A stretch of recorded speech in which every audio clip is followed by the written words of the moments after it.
So quiet. Oh, we are on. Hello. Oh, hi. Hi, everyone. I'm Pepa. Welcome to our first our first Kingdom Conversation. We are thrilled that you are here. If you are joining us in the room, welcome. We're glad you found us. We are glad you made it. And if you are joining us from home virtually or from wherever you are virtually, we are so excited that you're here. We would just ask that you would take a moment, comment, let us know that you're here, or you can go to our QR code that should be in the slides and let us know who you are and where you're watching from and how we can get in touch with you. We would like to welcome you officially to Kingdom Community. So my name is Pepa. I'm the founder of Kingdom Community and the one, I guess, to blame for all of this, right? And I am so excited that we are here because Kingdom Community started a few years ago. And, well, we got a whole 2 meetings in, maybe 3, and then the pandemic hit. And we went quiet for a while, and now here we are, 18 to 20 months, or maybe even 2 to 3 years later, ready to start something new. Something new that will involve more than just me, and hopefully more than just the people you see on this stage. We are going live from Melissa United Methodist, and I wanted to take a moment because I know that church is not always an easy or comfortable place for everyone. So I wanted to name why we're here and why we chose this location. We chose this location because I'm on staff here, and as a member of the LGBTQIA community, I can attest that this is indeed a safe community, a community of welcome and a community that welcomes you as who you are, but also where you are, with doubts, with questions, with no agenda, welcomes you through the doors. The other reason, truthfully, is that we are here because look at this space. It's a beautiful space with a beautiful stage, and they made this space graciously available to us, not only so that we could be here together in the room, but so that we could provide a really quality way for everyone to engage no matter where they are. So we are grateful for the partnership of Melissa United Methodist and for their support in making Kingdom Conversations an actual possibility to the degree that you are seeing tonight. So I think that is a little bit too much maybe about who I am. So I'm going to actually introduce my co-host and my friend, Brad Hawley, and invite him to share a bit about who he is. Thank you, Pepa. I've been a resident of the North Dallas area pretty much all my life. Father of 2, I married my best friend from middle school, and we've been married for 12 years now.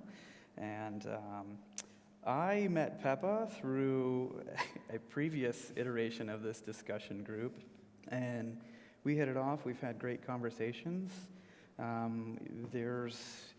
guess, the thing that it sort of brought us together was that, our views don't necessarily align.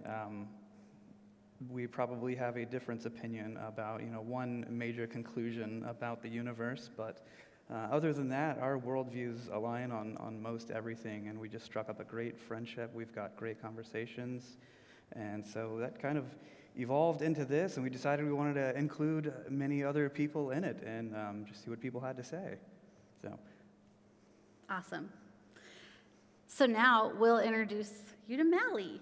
So I'm going to say a little bit about you, and then I'm going to hope that you'll say a whole lot more about you. But Mally is a friend, and she is the associate pastor at Trinity Presbyterian in McKinney, which is another partner congregation of Kingdom Community. And Mally and I actually met at North Texas Pride. I think it was probably 4 years ago now. And I remember possibly, which as you get to know me more, you will know that this is not unusual, I think I burst into tears when I met Mally because I was so excited to see a pastor walking the walk of inclusion. And I was so excited to meet a pastor who loves God and really lives into the commandment to love all people. So I was thrilled to meet Mally, and when we started talking about Kingdom Conversations, to me it was a natural fit that Mally would be the first guest, because Mally has a beautiful story, and a story that I think a lot of us can find ourselves in. So I'm going to invite her to share whatever she feels led to share. So before you do that, let me do this. The way this is going to go, for those of you in the room and those of you at home, is Mally's going to talk, and then Brad and I are going to ask a few questions. And then if you have questions online or in the room, the floor is open. We ask that you keep questions to a level of respect, giving all of us the respect of human dignity. And don't ask questions that may feel like low blows. That's my request. Mally is a guest, and we are thrilled to have her with us, and we want to honor her. And Brad and I are doing this out of the love of our hearts and the hope of building community. So we ask that all questions be asked in the spirit of such. Does that feel like a fair boundary? That's fair. Awesome. All right, so Mally, I'm going to turn the floor over to you. All right, thank you, Pepa. I've got to differ with you already and say I'm not so sure I would call my story a beautiful story. It's, it's a humbling story for me, but it's got a happy ending. So good to know. Spoiler.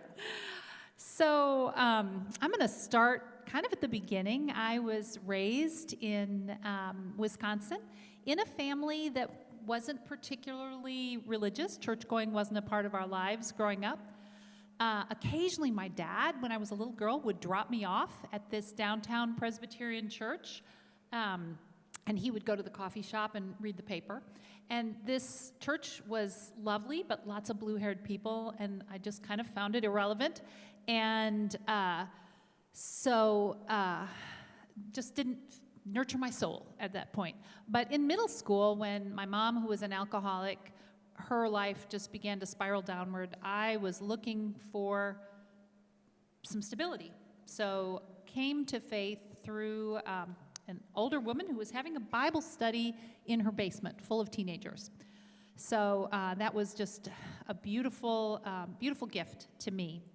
When it came time to go to college, I was looking forward to finding my own church. I'd never really had my own church. And so the one thing I knew for sure was that this would not be a Presbyterian church like that boring old church that my dad had taken me to. But lo and behold, my second week at college, some friends took me to a Presbyterian church, and it was really cool. And so that place nurtured me throughout my college years. It was a pretty conservative church. This is Texas.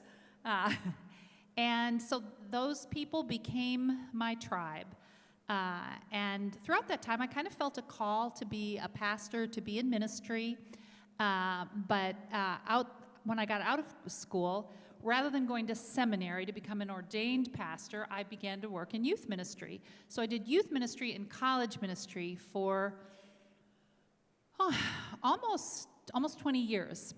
And again, my tribe, my people were evangelical folks, pretty conservative in their understanding of the world. And so, almost by osmosis, I believed what my tribe believed. And one of those things was that the Bible spoke against same-sex relationships, and also that God did not condone, that acting on your feelings if you were an LGBTQ person was sinful. Wasn't a big part of who I was, but I adopted that stance to life. It pains me, honestly, to say it now. But at any rate, so I was doing campus ministry in Dallas in about 2000, and one of the students with whom I was very, very close said, "Hey, let's go out to lunch." So he and I went out to lunch, and he came out to me. And I was shocked. I had no idea. I honestly didn't think I knew any gay people at that point, which is really humorous. But he came out to me, and I gave him the party line. I said, his name is Christian. I said, "Christian, I will always love you. You will always be welcome in our home. But if you want to be faithful to God, you need to be celibate. You need to not act on this." And I could tell that I had crushed him. And I went home that night and lay in bed and just thought to myself, that does not, I know that was the right answer, but that does not feel like something that Jesus would have done. That did not feel right in my soul. So about that time, I finally was thinking of, I really want to become an ordained pastor, and so was considering going off to seminary. So gave notice at that job and went to seminary. Our 2 children moved down to Austin. My blessed husband stayed in Dallas and lived in an efficiency apartment and visited us every weekend. And we did that for 4 years. But one of the things that was my intent in going to seminary was I was going to explore this issue. I was going to get out of my evangelical bubble and see if, it was obligatory for Christians to believe this way. So that's what I did. At every available opportunity, I had conversations with people. I studied the scriptures. I think of one particular project I did that was incredibly impacting. We had a world religions project, and we were to look at one issue from 3 different world religions and see what their perspectives were. So I looked at homosexuality in Hinduism, Islam, and Judaism. And in preparing for this, I sought out practitioners from those faiths and LGBTQ folks from that background. And I had a conversation with 2 men from India. One was Hindu, one was Muslim. And they both essentially had the same story. They both said to me from a very young age, first of all, you have to understand, Indian culture, the whole trajectory, marriage and family, that's hugely important. And they both said to me from a very young age, I knew that was not for me. I just knew that was not in my future. And they both said, I thought I was broken. I thought I was the only person in the world that was this way. And one of them, it wasn't till he went to college in Mumbai. The other one, it wasn't till he went to college in the States that they learned, I'm not the only person like this. There's a name for this. And that was so, because, I had been fed, our culture is pushing this. Nobody's born gay. They have a domineering mother or, just all of the nonsense. All the things. And their story, this was born. And there was nothing, no good would come out of this from, in their cultural context, there was nothing good. So that and just all of the conversations, by the time I graduated, my views had changed on the topic. I sought out my friend Christian, and understandably, he didn't care to have a relationship with me. And I got that. It saddened me deeply, but I got it. So came here to McKinney and began to work in the church here. And lo and behold, our older son came home after his freshman year in college and shared with me that he's gay. Once again, wouldn't have seen it coming, but oh my gosh, so incredibly thankful that we were able to say to him, okay, gosh, I've got to change my plans a little bit, in terms of what I envisioned for you, but okay, great, we love you, no big deal. And then going forward a few more years, we have 2 boys. We have 2 queer kids. Love them both deeply. And our older son actually is engaged to be married to a wonderful young man. And his fiance asked me to do their wedding. Oh, so, I didn't know that. Yeah. So, oh my gosh, what a joy. So, that's my story. Okay. Thanks, Mallie. Mm-hmm. So, when you look back on that, it was just kind of much regret that you look back on? Were there others like Christian that you'd had interactions with? Sorry, I don't mean to laugh. I can tell you one really funny interaction that I had with somebody, and that sounds horrible to laugh, but I also was going out to lunch with another young man, and we were chatting and talking about his life, and I said, "So, are you dating anybody, Jack?" And I was like, "That's so weird. He keeps, like, not using a gender for this person that he's dating. Is that so weird? Is that like some new language thing?" And it wasn't until a couple years later I was like, "You goofball! Jack was dating a guy." So yes, I did have another interaction, but it just right over the head. I am certain that there were others in the group that were gay, and again, this was not something I didn't like preach against, but I'm sure there were others in the group that were gay that never came out to me. Surprise. But they didn't come out, and I didn't know, and I pray I didn't actively harm too many people. But if I had a do-over, man, Brad, I would do things very, very differently. We'd both like some do-overs. Yeah. Yeah. So, my question for you is, how has your faith been enriched Oh, that's a great question. since Pepa. your change?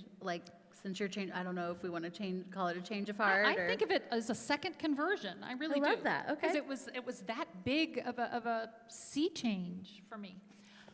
So God has gotten so much bigger. My life has gotten so much richer.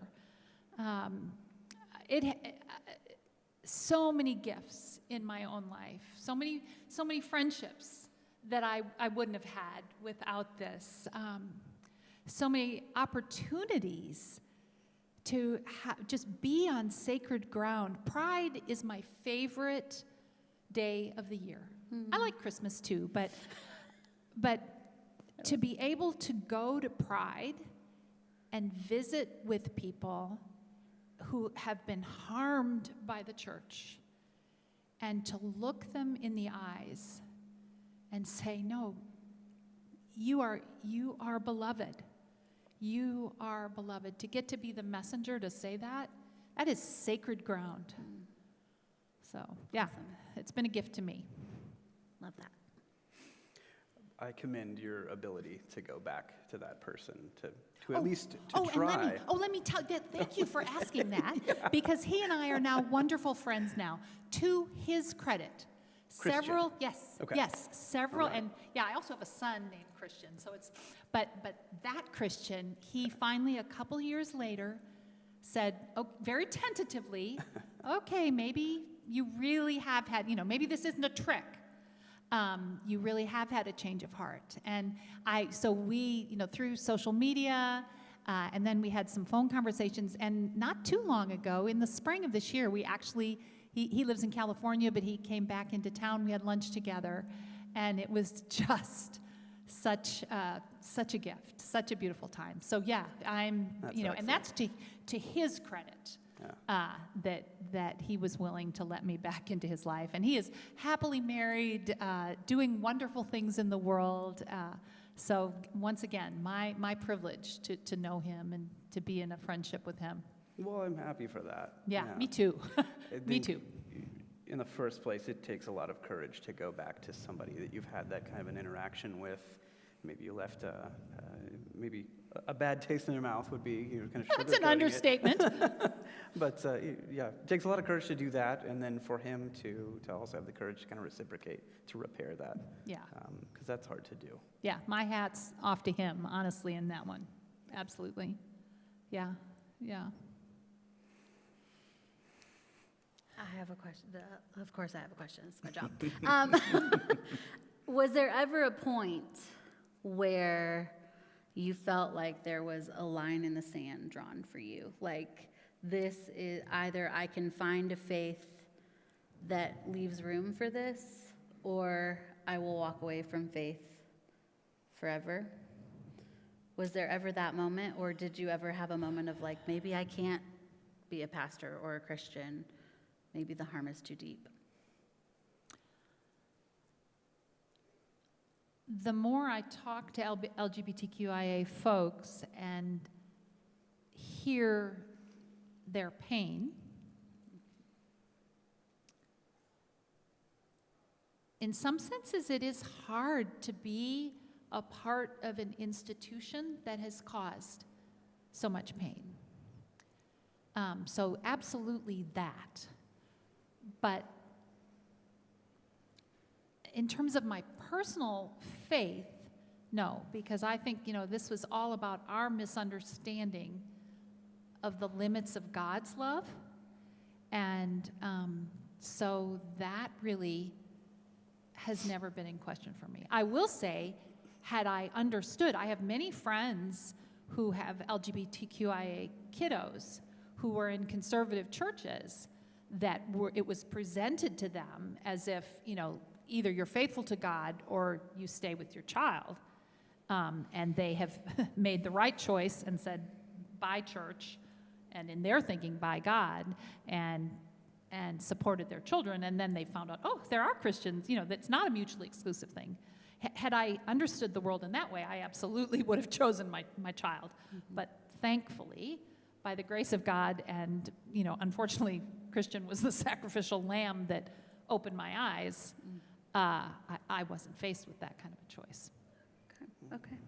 I love that. I mean, it's a really beautiful answer, especially as a pastor, right? To be able to delineate your own personal faith and the role of the institution. So I commend you for that. Well, thank you. It's an honest answer.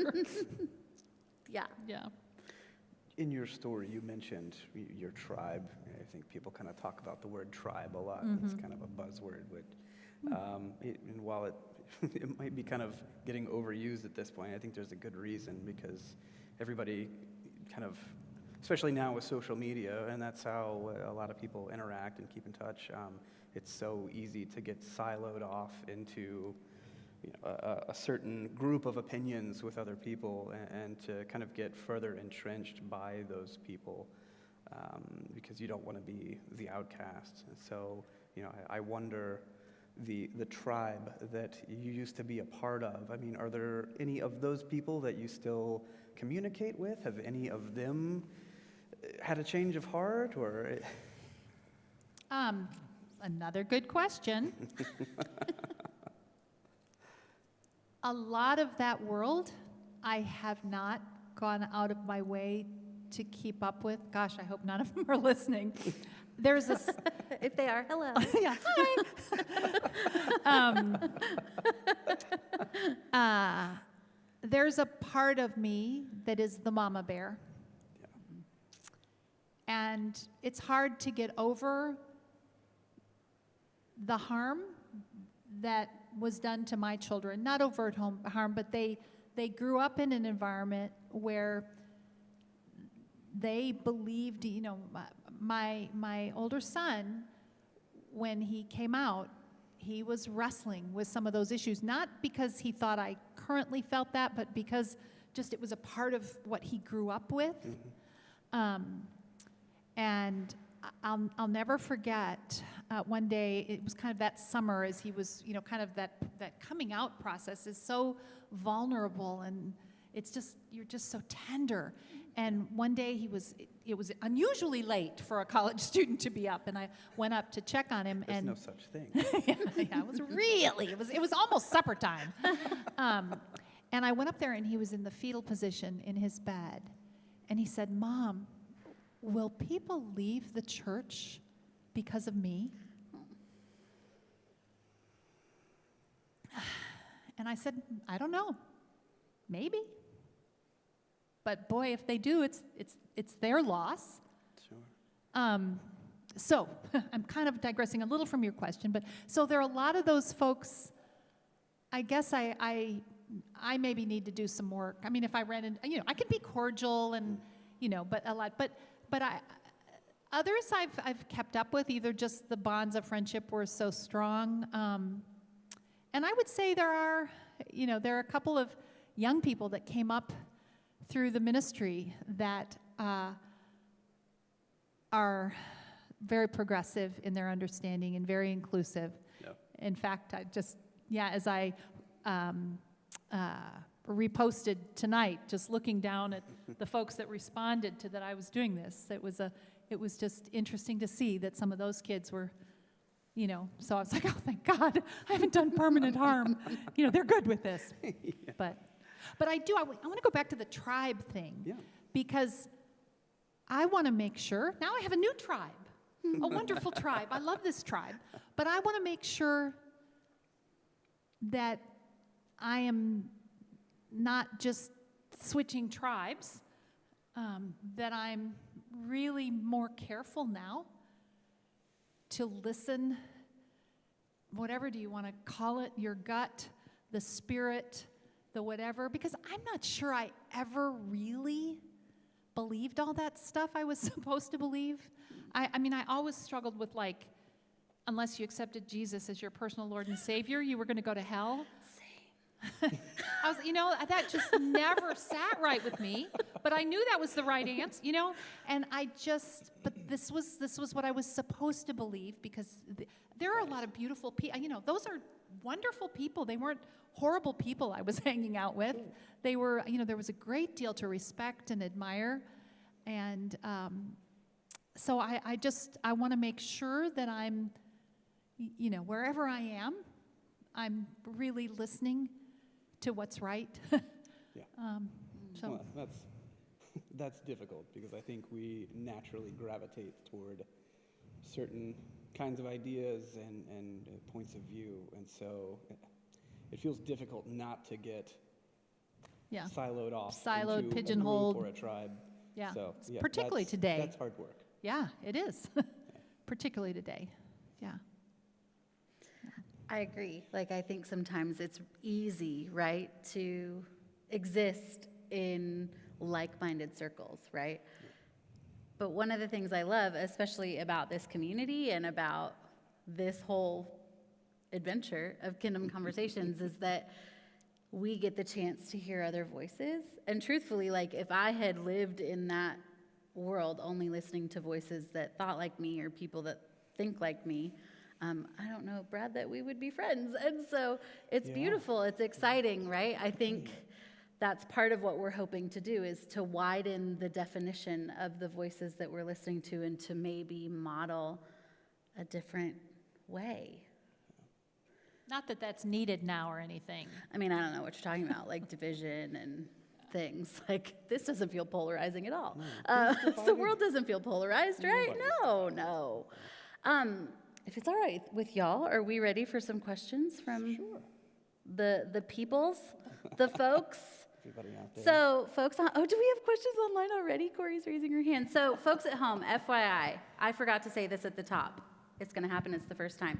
We have folks who are actually monitoring comments on Facebook and on YouTube. So wherever you're watching from, your comments are being heard, your comments are being seen, and your questions are going to be given life and space within the room with us. So. And I want to say they don't have to just be directed at me. Correct. Please feel free to ask questions of all of us. Yeah, Mally, you are officially out of the hot seat. Okay. Okay, well, this is not a question. This is a comment from your Christian of your friend. And he said, "This is Christian that is part of Mally's story. Incredible to hear, and she is a tremendous force of good in our world." Thanks, Christian. Thanks, Christian. Oh, that was not planned, guys.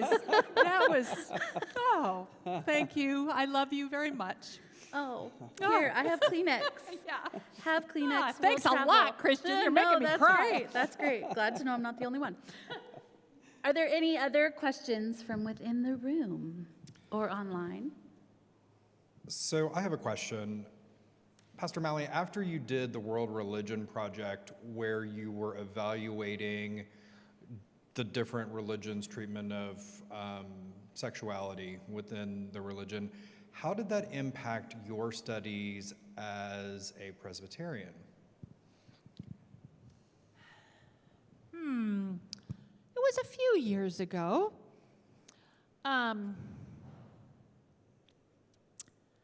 was broadening. Became aware that whatever our tradition, we all screw up somehow. It honestly made me appreciate being a Presbyterian in some ways because that was a project that I had in seminary that allowed me to explore other faiths, and that was okay. That's all I'll say about that. And I'm going to ask while we're in the room, sorry, if we could shift the lights so that we can see the people in the room now that we're all talking together, because it still feels like, okay, I'm getting the hold, please. Okay. So folks at home, we're going to just change it up so you can see, we can see y'all a little better and we can see folks in the room a little better. Now it feels a little more like living room conversation. Yeah? Yeah. Okay. Yeah. Are there other questions? Hi, friends. It's good to see you all who are here. Got one over here. Hi, my name's John. I'm curious, how did the way that you spoke about gender and sexuality with your children change before Christian and then after Christian? And do you think that had any impact in, how and when your children decided to come out to you? Oh, that's a good one. I am growing in my understanding of how diverse and amazing we are as God's creation in the whole area of gender and sexuality. So my initial my initial response to my kids was, God loves everybody. However God made you is good and it's cool. And, it wasn't a real nuanced thing. They would have been, by the time, that I had my second conversion, they would have been entering high school and entering 7th grade. So I'll be real honest, at that age, that's like hell for a kid that age to talk to their parents about that kind of stuff.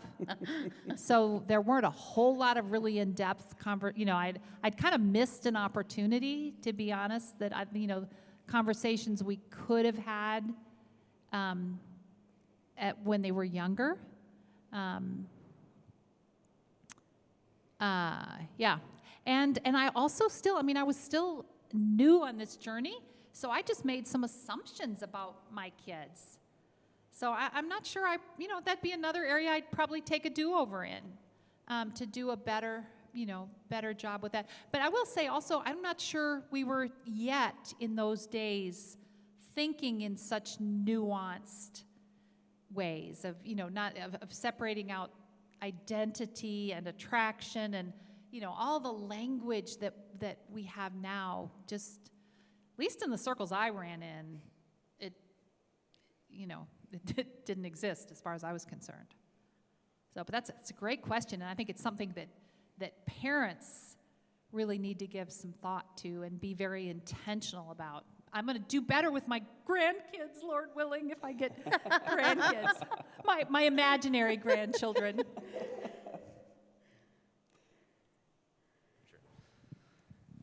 All right. Hi, I'm Stephen, and I've got a couple questions. So first of all, I really appreciated your story, and your story is one of growth. This question is really for any three of you. How does having changed over time, what role does forgiveness play in that change for others, but also in terms of knowing that people that haven't made that change yet and might make that change, how does that impact your ability to go back and talk to those people, and what do you think about those people? Does it impact you in any way? Oh, beautiful question.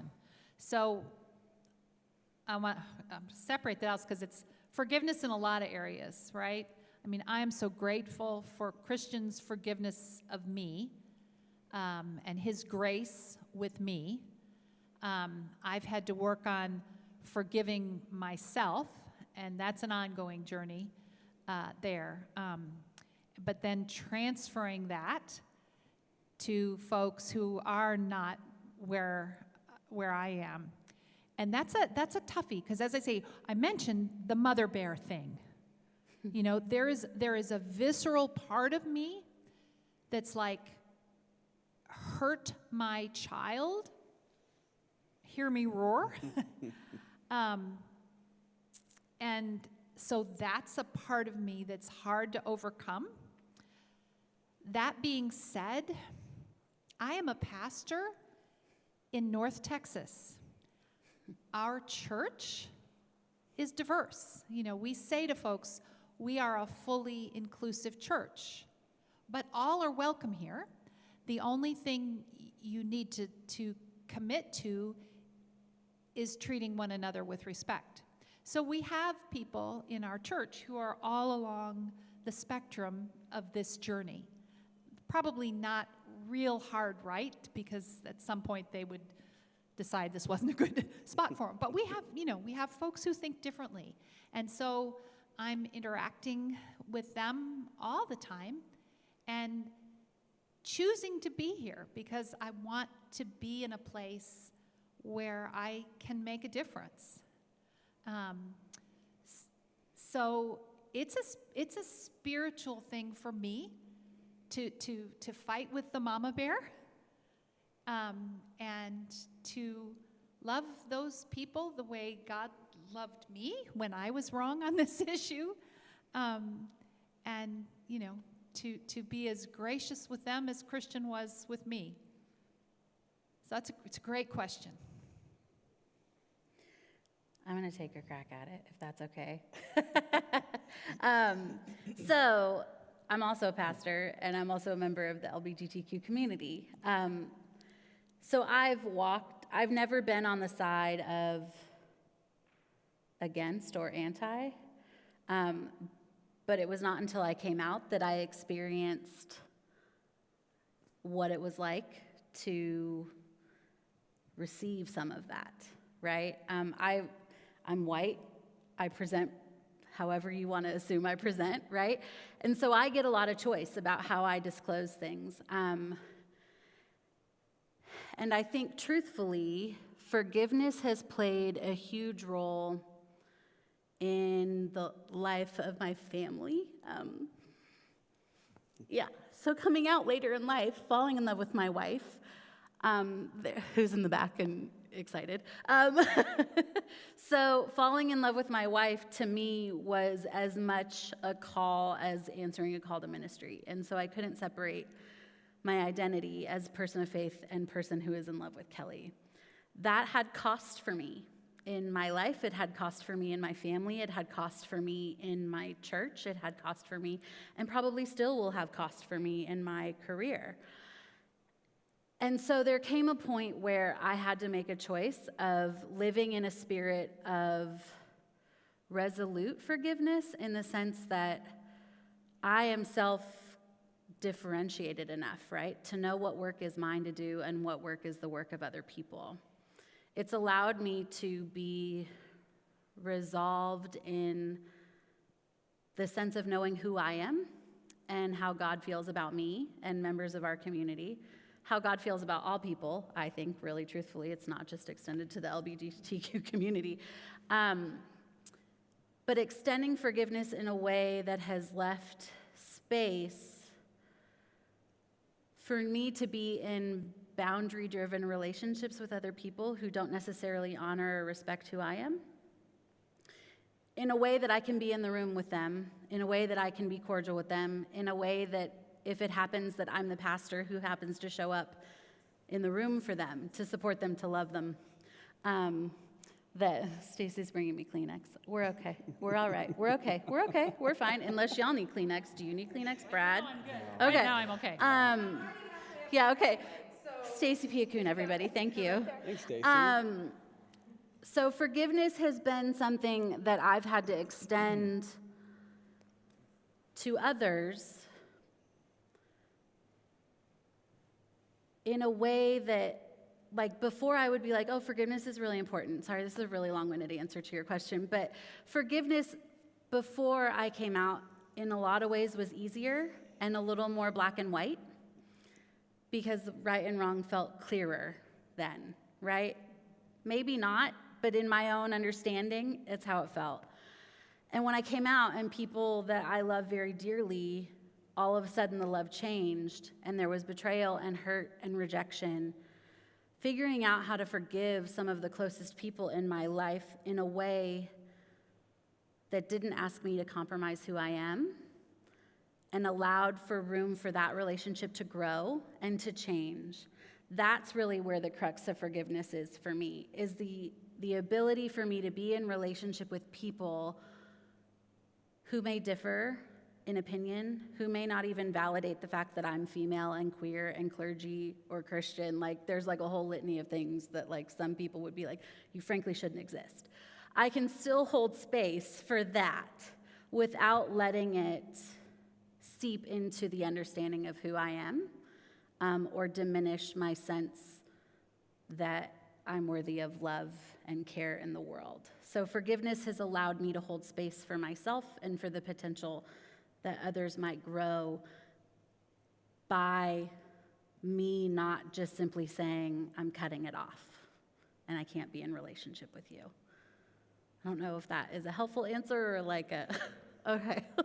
Thanks for that question though, because I think forgiveness is a really huge part of really what allows us all to be in the world together. I think forgiveness is a topic that doesn't often get discussed because it's complicated. So thanks for asking that question.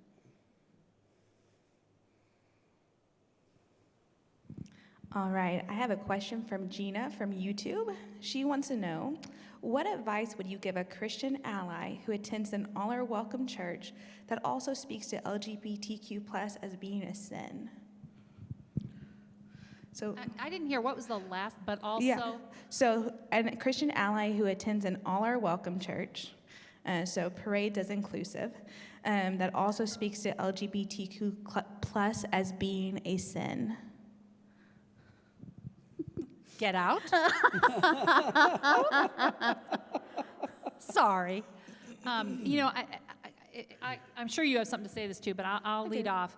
You know, one of the things that breaks my heart for my LGBTQ siblings is how they have to parse a website before they can go to a church. You have to read so carefully because every church is going to say all are welcome. You know, you're welcome, but oh, by the way, we won't marry you, but oh, we won't let you teach Sunday school. Oh, we won't let you both stand up when we baptize your child. Right. I mean, you know, depending, obviously Westboro Baptist maybe doesn't say all are welcome, but most churches. They made that pretty clear. Yeah. But most churches do say all are welcome, and you have to do such a deep dive, and that's where things like gaychurch.org and stuff are so helpful that help you figure that out. But I cannot tell you how many emails we get at Trinity of folks who have looked at our website and they have further questions. Are you for real? Mm-hmm. I have to tell y'all a story just of something that happened to me very recently. There was a young woman who sent an email to the church and said, basically, are you for real? Am I truly welcome? And so I responded, hey, let's have coffee. And so we had coffee together, and it turned out it was a young woman, and she's just really direct and intense. So we sit down, and she goes, okay, how do you guys really feel about LGBTQIA folks? And I said, well, that you are a beloved child of God, period. And she got tears in her eyes. She said, I have talked to 10 pastors, and you were the first person to say that to me. So back to the question. I would push the church leadership and say, what do you mean by this? And if you are truly an ally, that's a harmful place. That's a harmful place. What do you think, Pepa? I think that's a complicated question and a complicated answer. So there's part of me that really wholeheartedly agrees with Mally. And there's also part of me that says, perhaps there is space within that church for you to help support and like actually save some lives. You're so much better than I am. Well, here's the thing. The number, because, like, listen, I'm a pastor, and if the powers that be are watching, like, sorry for what I'm about to say, but the church gets it wrong. And the church really can do a lot of damage and a lot of harm. And so much of the mental health struggles of people, and this is not just the LGBTQIA community, but so much of the mental health struggles that we see, I honestly think are from terrible theology and things that say that X is a sin or Y is a sin or this thing is a sin. I honestly think that there is space for you as an ally if you feel led, if you feel emboldened, to maybe encourage, like Mally said, the church leadership or members within that church, maybe start a conversation group, a small group, that might start seeking a more expansive view. An expansive view that leaves room for grace and for love, an expansive view that leaves room for forgiveness and for some gray area. And if you need help in that, let us know, because we'd be happy, like, you don't have to do it alone. So thanks for asking that question. We have another question from Kelly online. It says, what do you say to people who tout that the Bible says homosexuality is a sin? And what is a great way to combat that and shut them up? And I would add to Kelly's question, specifically, Brad, for you as well, how have you come into this kind of a conversation in a secular context? Purely by accident. I'm not quite sure how to answer that. I know this sort of evolved from our kind of difference in viewpoints, although, like I said before, there's really only one specific conclusion that we differ on, and we might get to that on another episode. Yeah, we will. We will. Because that is a deep dive. I'm not sure if there's any value to the opinion that I could bring to these discussions. I mean, it would just be from a secular viewpoint, the context of places where I come from. I would consider myself categorized as kind of vaguely non-believer. Of course, I was raised in the church, so I'm familiar with the culture, and I'm still surround myself with many people on both sides. So I try to come from a place of understanding. There was probably some times where there was animosity from just feelings of rejection or kind of being shunned in a way, but I'm well past that now, and I'm more in a place now where I would like to do more bridge building, kind of building community, to kind of fan the flames is really easy to do, but it's just not productive, and it doesn't help anybody. So that's how I fell into this conversation, because we've had some great discussions, and I hope we have many more. So I would add to that, like Brad said, it's easy to fan the flame. It's not always easy to invite people into deeper discussion, right? I would just like to throw out for the people who are keeping track, the word homosexual was not actually added to the Bible until the 1940s. So, like, if you really want to shut them up, you can actually, like, throw some anthropological history in their lap and say, what else would you like to ask? I also like to ask people at that point, and this is just me being tacky, so I'll name it. I like to also ask people if they wear clothes of mixed fibers, cut their hair, eat cheeseburgers. And shellfish. And shellfish, or if they have any tattoos, or like there's so many things in the Bible that are listed as like, do not do this, or if you do this, you will not be faithful. So the question I have for those folks who say, well, homosexuality is listed as a sin in the Bible, and so like there's no negotiating on that. My question is, what is the value of Scripture in your life? And is it, hear me, I value the Bible and I value the story it tells, and I value the way that it models love, forgiveness, hope, and grace. But if we hold that in tension with the ministry and life of Jesus Christ, who was a person who went to the margins and loved those who the world said not to, that's where my faith starts to get deeper, is not so much asking who's out, but asking who might we be missing if we have this limited view. If I could add Go, yes. one thing.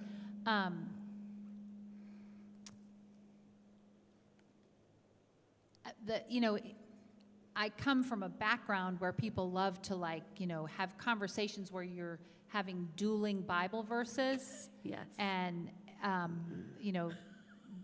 Familiar. there's a lot We're of both that. like, And the problem with this conversation, I think, is it's not productive to have dueling Bible verses on this issue, because to me, you have to step back and look at, what do I understand Scripture to be? How do I rightly understand Scripture? Things like, the cultural context, the language, all of those things, to rightly understand the very few verses in the Bible that speak to anything that is even remotely related to same-sex sexual activity. Mm-hmm. But most of those things, if you look more closely, they're not about consensual adult same-sex relations. They're about rape. They're about power. They're about ritual prostitution. Yeah. And so those conversations about what the Bible says on this issue they're just really hard conversations to have. And best done in person, not on Facebook. Yeah. Well, I may add a little something to that, and I don't mean for it to sound, inflammatory or embattling, but one of the issues that I always kind of feel that I don't always say out loud is I find it difficult that you can watch two believers who are well-versed in the Bible, you can watch them both argue with one another just over and over and over. And that's one of the issues that I think I had very early on in my own journey, was that how can anybody think that they have this figured out? Because you can have two lifelong well-versed theologians that strongly disagree with one another, and that felt problematic to me. It is. I mean, it is problematic. It would be like, and I think that's one of the beautiful things about this space is, and I will say also this space, this congregation, is that the ability to name, we don't all have it figured out, and to live in that, like, confidence, like confidence in your lack of confidence, right? I feel like that's the best way to put that. To me, Christians who say this is how it goes, or people of any faith, Judaism, Islam, people who operate from a this is how it is and everything else is wrong, I am immediately like, well, okay, like what I missed that day in school. Like, and so I have questions, and it is interesting that even within the spectrum, of the pastors who are Presbyterian, so for those of you who don't speak church, I'm just going to do a quick little thing. Presbyterian is a denomination, it's a sect of Protestantism, okay? Mally and I are both ordained to the PCUSA. Presbyterian Church, United States of America. We could do a whole flow chart of how that came to be, but it's boring, so we won't. But all of that is to say, even within the PCUSA, I don't know how many of us there are ordained in the PCUSA, a lot. We all have nuanced spectrum of belief. And so there is no clear grounding, which to me, I sometimes wonder, as those who look in on what Christianity is today, think like, these people are nuts. Like, none of them know what they believe. None of them stand in the same line. Like, there's so much gray and so much nuance. I sometimes wonder if the larger world asks, is it worthwhile? Like, is it meaningful? Yeah, but to me, I don't know. that means God is really big. Big, real big. Yeah, if you can say, God said it, I believe it, that settles it, that's a pretty small, airtight God that we can wrap our brains around. And God is bigger. Yeah. Yeah. So there was a time in my life, all that gray stuff would have made me really uncomfortable. Uh-huh. Now I'm really grateful for it. Yeah. 1,000%. I agree with you on that. Right there with you. And sometimes for me, it's the choices that people make on how to interpret the very same book is what's very fascinating. We'll just use the word fascinating. Infuriating. Maybe a little infuriating. Other questions? Hi. Hi, I have a question, mostly for Allie. Would you use the microphone for our friends? Oh, sorry. who are watching? Thank you. So, Mally, this is a question for you as a fellow mama bear. I can engage in discourse with almost anybody over almost any subject and honor and respect the differences in opinion that we might have. But when the subject is the humanity of my child, I just can't. So how do you hold space in that and speak into that in a way that could change someone when it's so personal?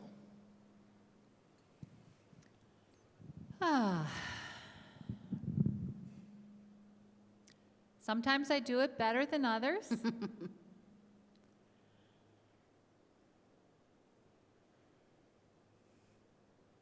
I breathe and pray a lot before I open my mouth on my good days.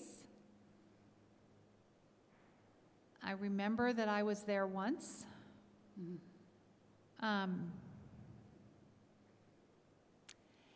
there are times, there's an author by the name of Brian McLaren who I just love. He's actually a pastor with an LGBTQ son, but he's so much more than that. But anyway, I asked him one time because he was a big author and a darling in the evangelical community. And when he began to think more progressively about things in general, he got vilified by a lot of folks because he's such a public figure. And I asked him one time, how do you deal with that? What do you say when people come after you? And he said, oh, let me tell you, I've got a stock answer. And if I ever get a tattoo, which is unlikely because I don't like pain, I'm going to get this tattooed on my arm here so I don't forget it. If people come after him and just sort of attack him on something, he says, oh, well, thanks for sharing that. I feel differently about that. And I love that. And he will not engage at that point in time. Wow. I love that because it's like you register that I'm not there, but especially if I know that I'm like, I can't do this in a way that would be helpful. I just register that I feel differently about that. And, if you want to have a real conversation with me at a later time with an asterisk of when I've, had lots of time to pray and not too much coffee, and then, we can have a conversation about this. But I love that because it buys me time. But Cheryl, I honestly get it. And that's where it's, it'd be interesting. You as being, feeling dehumanized as an LGBTQ person is horrible. Mm-hmm. As a parent, it stinks as well. Mm-hmm. But there is just this crazy mama bear thing that I think there's place for that. Is, yeah. I think that's important. Yeah. So, probably it would be akin to like if somebody attacked your wife. Someone was, you would come back harder than do. if they attacked you. Yeah. So, Well, and so I'm not a mom, right? But I'm going to share a story that I think sometimes, and for those of you who have heard me do maybe an ally training or just have conversations, I draw a pretty clear line that I'm open to talk about anything, and I'm an open book and willing to share just about anything. She really is. Yeah, I'm happy to do that. But where I draw the line is asking me to defend or justify my marriage, my love, my humanity. I just won't do it. And once I set those as the ground rules for any conversation I'm entering into, I tend to say, and I think if you check with yourself, those are the same ground rules you have for your own self, whether you're gay, straight, or otherwise. I had a conversation with a pastor once who is on the other side of this issue, who actually went to the General Assembly and spoke on the floor, which is a very big deal, against LGBTQ ordination, marriage, all the things. And he and I were in a book study together, and in the book study, I knew his story. He didn't know me and my story. He didn't know that I'm married to my wife. He didn't know that I had come out.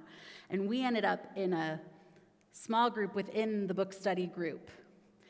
And the moderator of the group all of a sudden had things to tend to right behind us as we're sitting in our chairs, because the moderator of the group knew what had just happened and was in mama bear mode to the best of her ability. And so he started talking about how much he lamented that because of his views, he was feeling cast out and like there was less room at the table for him, because so many of his people had left the denomination and left the church of the PCOSA to go to a more conservative tradition.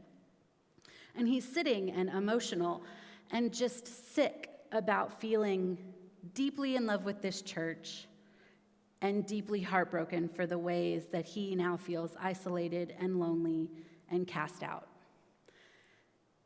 And in a moment where I wanted to be like, good, that's how you should feel, and maybe you should go join your friends, like, peace be with you, I took a moment, I took a breath, and the powers that are better than I am gave moment for me to give pause and to extend grace. And I said to him very plainly, the pain and the hurt that you are feeling, the isolation that you are feeling, the loneliness that you are feeling, I grieve that for you.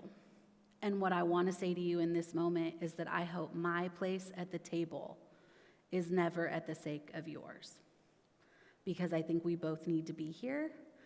And when he took a minute to actually understand what that meant and understand that he had just spoken a whole lot of just not so great things about me without knowing it, the fact that I was a person willing to hold space for him with the hope that he would then in turn hold space for me, he has since said, that changed me. That changed my opinion, because it wasn't about an issue. It wasn't about what I believe or these things that I'd been taught. It wasn't even about conservative, liberal. It was about the fact that you as a person were sitting in front of me with absolutely no cause to leave space for me or to tell me that I'm welcome, and you did it anyway. And so, hear me that I am not saying ever to sacrifice or compromise your mama bear instincts or your willingness to defend fiercely your child, because I think that's important and I think there's place for that. To Mally's point, I think if we can, and I think this is good practice no matter what we're talking about, if it's faith or whatever, to take a deep breath and to remember that, to hope in our greatest self that we could have a space where maybe my space at the table doesn't have to be at the sake of the other, at the cost of the other. That's beautifully put. Thanks. It was a great moment. I mean, we both cried, we hugged, and I was grateful for it, but Moments like that are not the norm. I'll just name that. Okay, the people in the back, FYI, are telling me it's 8 o'clock. So, are there other questions? I don't want to cut off other questions if there are other questions, but We have one more question for you. Okay. I'm going to make this a two-parter. When you teach Bible classes, what are your favorite resources to explain acceptance of all people's sexuality? And then I'm going to add to that, as we leave this conversation, what resources would you guys recommend to us as we bring this knowledge into our everyday lives?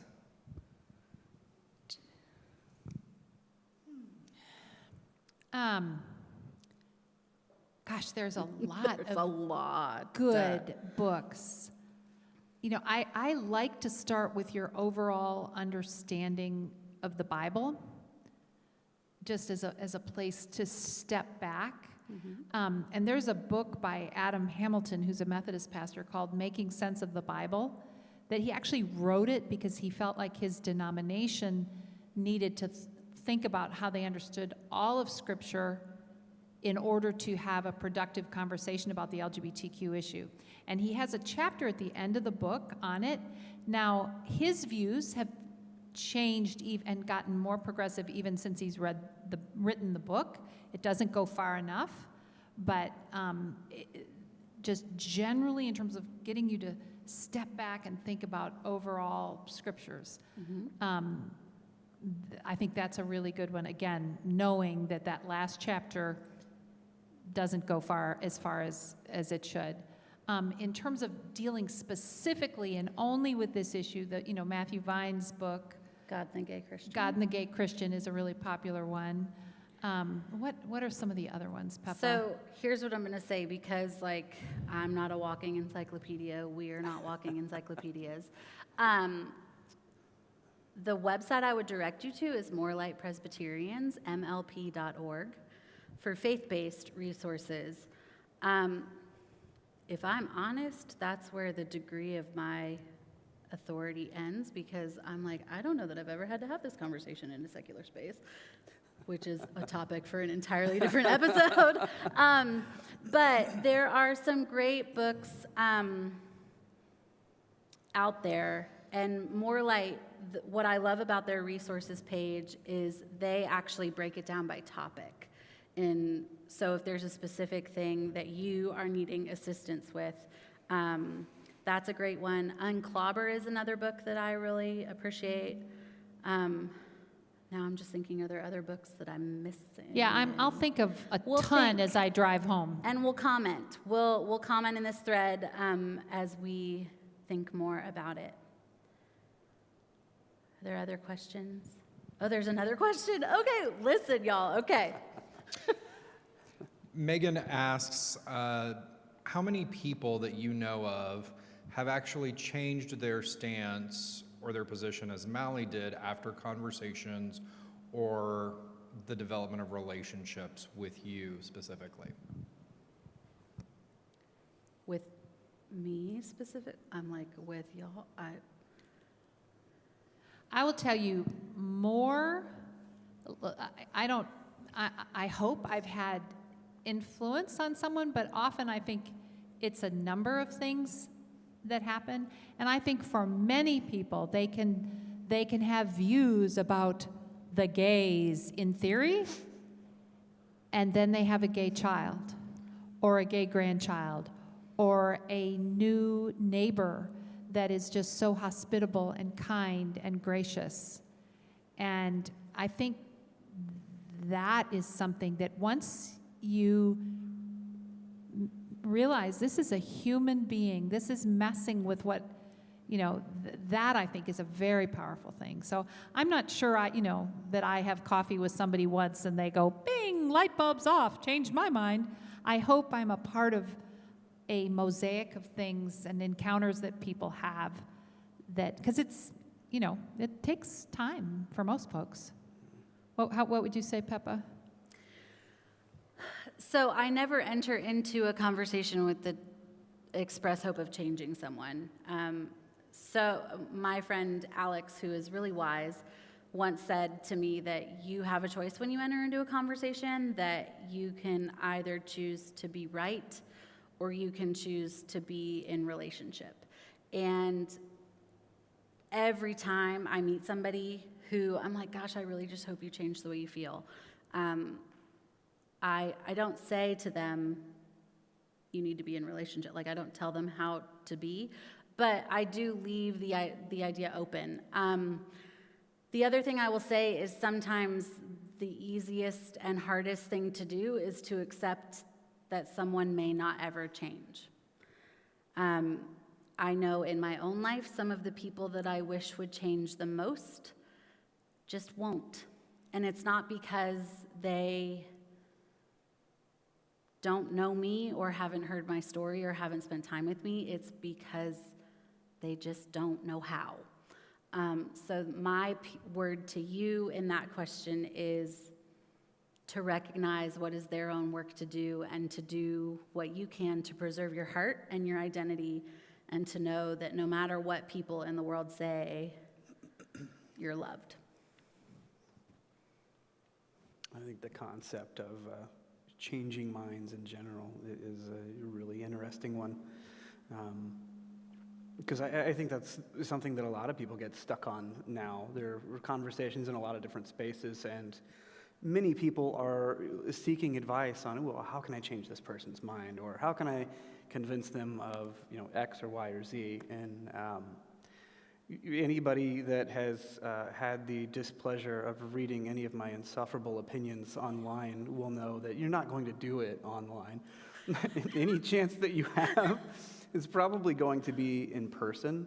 I would say if you want somebody to be accepting of a certain ideology or a lifestyle or anything you could classify yourself as, is just to be the epitome of just be the thing that you want them to recognize, and just allow them to see, who you are. I think that's the most convincing thing that you can do, is just, be that good representative. I like that. Be a good representative. Are there other questions? I have a question. We've talked a lot, or you all have talked a lot about making space tonight, and for people who maybe in their everyday lives are trying to figure out how making space fits in their own personal life, a word that comes to mind for me is is empathy. And can you explain maybe how empathy might translate into making space, or the importance in empathy in your own personal journey in this particular topic?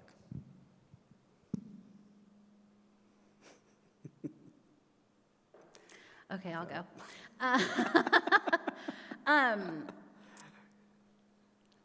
So I think for myself, I spent my years growing up in California learning how to make space for other people. I tended to be the person that kids came out to. I was the person that just was welcoming, because in the home I was raised in, ironically, and the community of faith I was raised in, 1,000% I was taught that all are welcome, and I was taught that all belong. And so for me, my whole ethos had been making space. And so when I came out and experienced, like, all of a sudden there were boundaries where there didn't feel like there had been boundaries before, in faith, in life, in relationships, my ability to empathize shifted, because I finally recognized and understood in a lived way what it felt like to not have every space be designed for you. And because I've had both of those experiences, my ability to make space is a very deep core value of who I am, because and you, like, for those of you who are Brandi Carlisle fans, like, I would love a house with a crowded table with a place by the fire for everybody. Like, that's my ethos. I just think we are better together when we leave room for shared experiences to bubble to the surface, even across divides. I think we are better when we leave room and when we create space. And empathy is key to that. Because, I don't know, that's the way I'm wired. So I absolutely agree, and just want to add my deep gratitude for this journey that I've had, my deep gratitude for the LGBTQIA community, because I have grown in my ability to be empathetic as a result of what I've learned from you all. So it's hugely important, and you cannot open your heart, and God, and allow God to be bigger, and allow your love to be bigger, without that happening for everybody Everyone. you see. Yeah. So I am so grateful for that. I think my experience with empathy would just be doing some deep introspection. I'm still working on that, and recognizing your own, your many flaws, because I think it's so easy to recognize everybody else's flaws. It's just much more clear to us how other people are making mistakes, and so to sit with my own mistakes and eat a big bowl of crow every now and then, that is growing empathy. I love that. All right, y'all, so thanks. Thank you for this time. Thank you to Mally. Like, for those of us in the room, I would love to just give you a little brief round of applause, or maybe not so brief.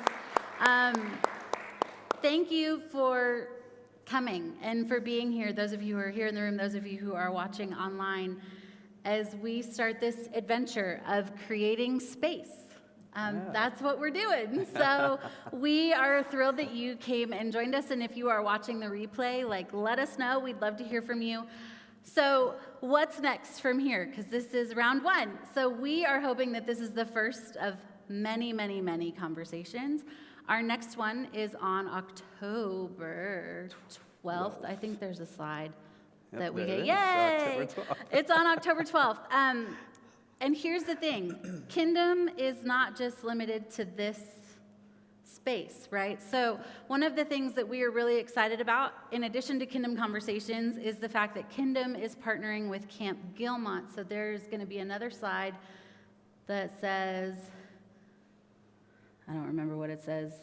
Big news. It says big news. Okay, well, we'll come back to join the fun. Sorry, I'm going way out of order.